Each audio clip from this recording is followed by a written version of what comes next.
আজকে করছি ইলিশ বেগুনের পাতলা ঝোল। মাছটা কিন্তু টেস্ট ছিল, এর আগেও খেয়েছি।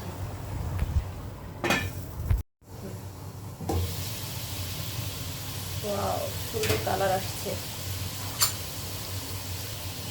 দিয়ে রাখা হচ্ছে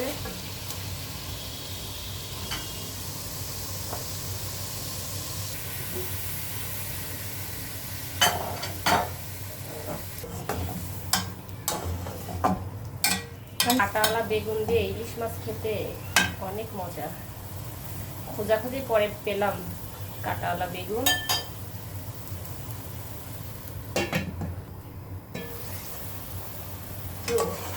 তরকারিটা করে দেবো। ইলিশ মাছে কিন্তু বেশি মশলা খায় না। আজকে একটু বেগুন দিয়ে এই জন্য সামান্য জিরা বাটা, সামান্য হচ্ছে আদা বাটা দেওয়া হচ্ছে, সামান্য একদম, যদিও বা দেওয়া উচিত না। বেগুন আসার জন্য একটু দেওয়া হলো, হালকা দেওয়া হয়েছে সামান্য পরিমাণে। না, বেগুন আসার জন্য একটু দেওয়া হলো, হালকা দেওয়া হয়েছে সামান্য পরিমাণে।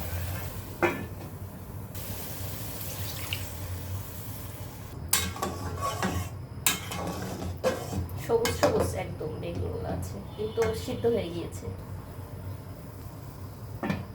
এখন মাছগুলো দিয়ে দিব। সিদ্ধ হয়ে গিয়েছে বেগুনও, মাছ দিয়ে এখন বেগুন আর মাছ দেওয়া হয়েছে, ঢাকনাটা দিয়ে রান্না করব। যে রান্না কিন্তু শেষ পর্যায়ে। সবুজ সবুজ বেগুন দেখতে পাচ্ছেন, কিন্তু সিদ্ধ হয়ে গিয়েছে। অনেকে ভাবেন যে সবুজ কালারের তরকারি খেতে আমার কাছে খুবই ভালো লাগে, বিশেষ করে বেগুন আর ইলিশের।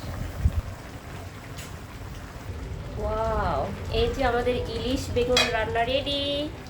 কেমন হয়েছে সবাই জানাবেন। আজ এ পর্যন্তই। আল্লাহ হাফেজ।